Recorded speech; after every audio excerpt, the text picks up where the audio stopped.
दोस्तों अब भारतीय सीमा पर भी खड़ी होगी रोबोट आर्मी। वो दिन अब दूर नहीं जब सीमा पर निगरानी के साथ साथ युद्ध के तौर तरीकों में भी बदलाव आने वाला है। तो दरअसल इंडियन आर्मी को और मजबूत बनाने के लिए हमारे देश के वैज्ञानिक आर्टिफिशियल इंटेलिजेंस तकनीकी पर आधारित ऐसे रोबोट तैयार कर रहे हैं जो भारत की सीमाओं पर पहरा देंगे। ये रोबोट हर तरह के मौसम और कितने भी उबड़ खाबड़ रास्तों पर चलने में सक्षम होंगे। रोबोट के आने से युद्ध में हम अपने सैनिकों की जान भी बचा सकेंगे। इन रोबोट्स को बनाने में भारत इलेक्ट्रॉनिक लिमिटेड और सेंट्रल रिसर्च लैबोरेटरी के 80 से ज्यादा वैज्ञानिक और इंजीनियर बेंगलुरु में काम कर रहे हैं। इन रोबोट में कई तरह के सेंसर लगे होंगे। इनकी प्रोग्रामिंग इस तरह से की जाएगी ताकि ये खतरे की स्थिति में कंट्रोल सेंटर से संपर्क कर सके। आपको बता दें कि भारत और पाकिस्तान सीमा पर कुछ जगह ऐसी हैं जहां पर फेंसिंग लगाना मुमकिन नहीं है और यहीं से पाकिस्तान आतंकवादियों को भारत में घुसपैठ करवाता है। तो अब रोबोट्स के आने से यहाँ पर भी निगरानी की जा सकेगी। एक रोबोट को बनाने में करीब 70 से 80 लाख रुपए तक का खर्च आएगा। दोस्तों अगर आप भी इंडिया से हो तो वीडियो को लाइक और चैनल को सब्सक्राइब करके कमेंट में जय हिंद लिखना ना भूलिएगा।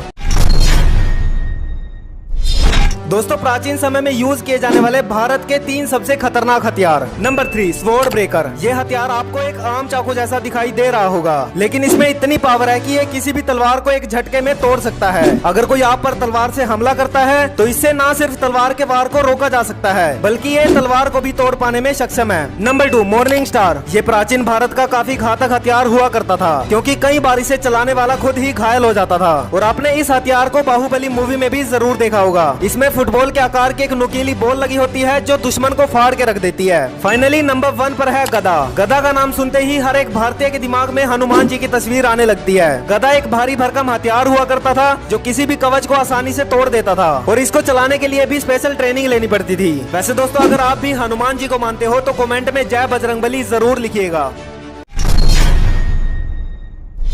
दोस्तों क्या आपको पता है कि इंडियन आर्मी में स्नाइपर बनने के लिए आपके अंदर क्या क्या क्वालिटी होनी चाहिए? नहीं पता तो चलिए हम आपको बताते हैं। Number 1 land recognitions. इस स्किल में देखा जाता है कि एक सोल्जर अपने आसपास की चीजों को अपनी बारीक नजरों से कैसे देख रहा है और किस तरह से अपने आसपास के माहौल को परखने की क्षमता रखता है। मतलब कुल मिलाकर एक जवान में डिटेक्टिव स्किल्स होनी चाहिए। Number 2 camouflage. ये एक ऐसी स्किल है जो हर एक जवान में होनी ही चाहिए, यानी कि घात लगाते समय वो अपने आप को वहाँ के वातावरण और माहौल में इस तरह से ढाल ले कि दुश्मन उसे देख ही ना पाए। नंबर 3 आई साइट। कहा जाता है कि इंडियन आर्मी में स्नाइपर बनने के लिए जवानों को आंखों की रोशनी वाले टेस्ट में 20 में से 20 मार्क्स मिलने चाहिए। नंबर 4 एक सोल्जर में ट्रेनिंग के दौरान ये भी देखा जाता है कि वो अपनी राइफल को कितनी जल्दी असेंबल करता है और जाहिर सी बात है कि सोल्जर निशानेबाजी में तो अच्छा होना ही चाहिए। दोस्तों अपने भारत की इंडियन आर्मी के इन स्नाइपर्स के लिए वीडियो को लाइक और कमेंट में जय हिंद लिखना ना भूलिएगा।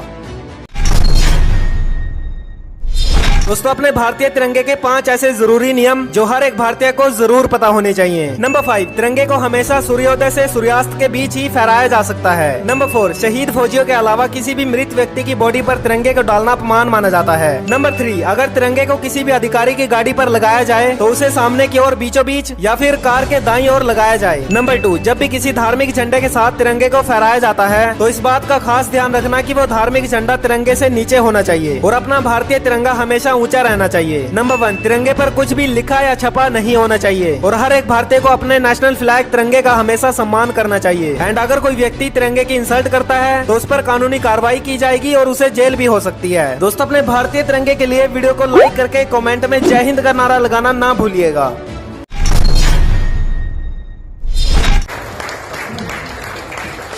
दोस्तों आप सोच रहे होंगे कि आखिर इस बंदे के लिए तालियां क्यों बजाई जा रही हैं? तो दरअसल इस बंदे ने रियल लाइफ में वो काम किया है जो आपको सिर्फ मूवीज में देखने को मिलता है। एक्चुअली हुआ ये था कि नेत्रहीन माँ का 6 साल का बच्चा प्लेटफॉर्म पर चलते हुए गलती से रेलवे ट्रैक पर गिर जाता है। बच्चे की माँ आंखें न होने की वजह से समझ ही नहीं पाती कि आखिर हुआ क्या है। वो यहाँ वहाँ हाथ मारकर बच्चे को तलाशने लगती है और चिल्लाने लग जाती है। बच्चा ट्रैक से ऊपर प्लेटफॉर्म पर चढ़ने की कोशिश करता है लेकिन अचानक ट्रेन आ जाती है। मौत धीरे धीरे करके नजदीक आती जा रही थी। तभी एंट्री होती है हमारे रियल हीरो की जिसका नाम मयूर सेलके है। मयूर ने चीते की रफ्तार में दौड़कर सिर्फ 7 सेकंड के अंदर अपनी जान पर खेलकर बच्चे को प्लेटफॉर्म पर चढ़ाया और खुद भी ऊपर आ गए। मयूर ने वो साहस दिखाया जो आपको सिर्फ फिल्मी कहानियों में ही देखने को मिलता है। ये रेलवे में पॉइंट्समैन के रूप में काम करते हैं। इनके साहस को आज पूरी दुनिया सलाम कर रही है। दोस्तों इस बंदे के लिए वीडियो को लाइक और कमेंट में I am proud of you Mayur sir जरूर लिखिएगा।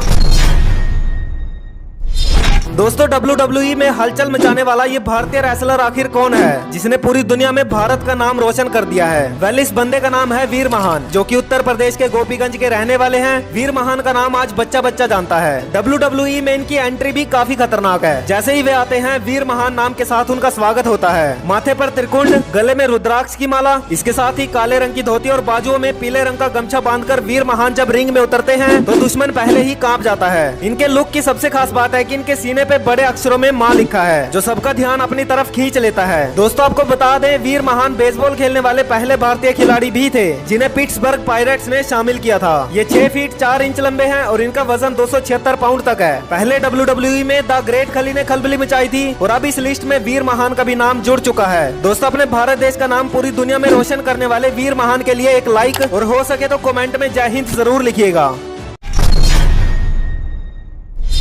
दोस्तों, देखिए कैसे भारत के इस राजा ने अपने इंसल्ट का बदला दुनिया की सबसे महंगी कारों में से एक रोल्स रॉयस कार से कचरा उठवा कर लिया था। तो दरअसल 1920 में अलवर के महाराजा जयसिंह लंदन गए हुए थे। वहां के मेफेयर एरिया में टहलते हुए वे रोल्स रॉयस के शोरूम पहुंचे। जयसिंह ने काफी सिंपल से कपड़े पहन रखे थे। उन्हें देखकर सेल्समैन को लगा कि कोई आम हिंदुस्तानी वहां पर पहुंच गया है और उनकी बेइज्जती करके वहां से भगा दिया। उस समय सेल्समैन के इस बिहेवियर से जयसिंह को बहुत गुस्सा आया, लेकिन वो अपने होटल रूम में लौट आए और फिर कुछ समय बाद वो अपने शाही अंदाज में रोल्स रॉयस के शोरूम में पहुंचे। वहां से वो 7 रोल्स रॉयस कारें खरीद कर वापिस इंडिया आ गए और इंडिया आकर उन्होंने इन कारों से कचरा उठवाना शुरू कर दिया। ये खबर पूरी दुनिया में फैलते ही कार की ब्रांड इमेज को करारा धक्का लगा। फिर कंपनी ने राजा से माफी मांगी और विनती की कि रोल्स रॉयस कार से कचरा न उठवाए। साथ ही 6 कारें तोहफे के तौर पर दी। तब जाकर राजा ने उन कारों से कचरा साफ करना बंद करवाया। वैसे दोस्तों, आप अगर महाराजा जयसिंह की जगह होते तो क्या करते, हमें कमेंट में जरूर बताइएगा।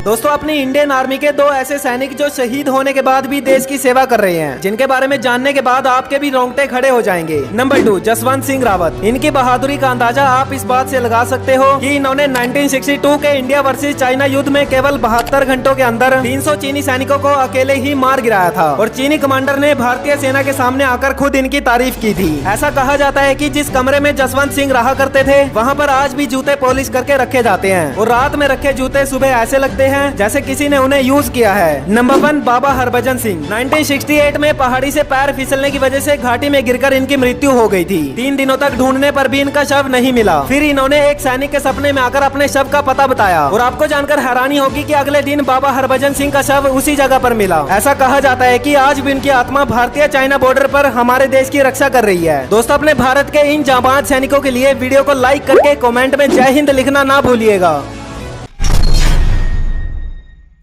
दोस्तों, आखिर क्यों छापे गए थे भारत में 0 रुपए के नोट? तो दरअसल सालों पहले हमारे देश में 0 रुपए के नोट छापे जाते थे और इतना ही नहीं, इन नोटों को करेंसी में भी पेश किया गया था। कई लोगों को शायद इस पर विश्वास न हो, लेकिन ये एक सच्चाई है जो ज्यादातर लोग नहीं जानते हैं। आपको बता दें कि 0 रुपए के नोट का चलन सालों पहले हमारे देश में 2000 के नोट जैसा ही था। कहा जाता है कि ये नोट RBI ने नहीं छापे थे, बल्कि एक साउथ इंडियन NGO को 0 रुपए के नोट छापने का आइडिया आया था। इन नोटों को छापने का मकसद था करप्शन को जड़ से खत्म करना, भ्रष्टाचारियों के खिलाफ झुकना और इसीलिए भ्रष्टाचार के खिलाफ लोगों में जागरूकता पैदा करने के लिए गैर सरकारी संगठनों द्वारा ये पहल की गई थी। काले धन के खिलाफ हथियार के तौर पर 0 रुपए के नोट की पेशकश की गई थी। इन नोटों पर 4 भाषाओं में लिखा था कि अगर किसी को रिश्वत चाहिए तो उसे ये नोट दें और हमें जानकारी दें। पूरे देश भर में 30 लाख नोट जारी किए गए थे। हालांकि कुछ ही सालों में इन्हें बंद भी कर दिया गया था। वैसे दोस्तों, आपके हिसाब से 0 रुपए के नोट छापना सही था या गलत? कमेंट में जरूर बताइएगा।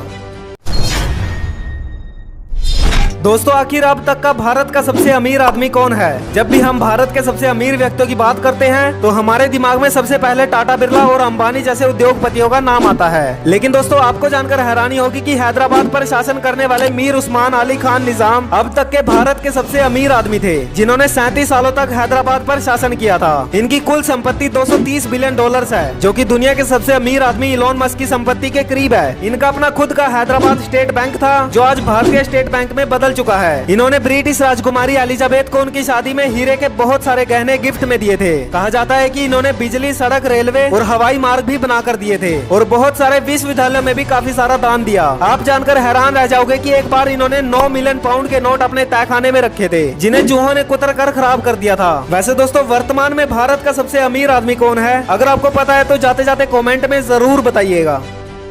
दोस्तों भारत की कुछ ऐसी बातें जो शायद आप नहीं जानते होंगे। नंबर 1, क्या आपको पता है कि पूरी दुनिया में सबसे ज्यादा शाकाहारी लोग भारत में रहते हैं। नंबर 2, विदेशों में रहने वाले भारतीय लोग धन भेजने के मामले में दुनिया में सबसे आगे हैं। नंबर 3, एक सर्वे के अनुसार भारत में बंदरों की संख्या लगभग 5 करोड़ है। नंबर 4, पूरी दुनिया में अन्य देशों के मुकाबले सबसे ज्यादा मस्जिदें भारत में हैं। नंबर 5, दुनिया में सबसे बड़ा सड़कों का जाल इंडिया में है। इंडिया में सड़कों ने 19 लाख मील की दूरी पर देश में सड़क नेटवर्क बनाया हुआ है। नंबर 6, पूरी दुनिया में सबसे बड़ा परिवार अपने भारत देश में रहता है, जिसमें एक आदमी की 39 पत्नियां और 94 बच्चे हैं। नंबर 7, दुनिया में सबसे ज्यादा इंग्लिश बोलने वाले लोग भारत में ही रहते हैं। नंबर 8, वर्ल्ड में सबसे ज्यादा फिल्में भारत में ही बनती हैं। नंबर 9, अपना इंडिया ही है जिसने पूरी दुनिया को योगा दिया और भारतीय योगा तकरीबन 5000 साल पुराना है। नंबर 10, सांप सीढ़ी का खेल इंडिया में 13वीं शताब्दी में तैयार किया गया था। वैसे दोस्तों अगर आप भी इंडिया से हो तो वीडियो को लाइक करके कमेंट में जय हिंद लिखना ना भूलिएगा।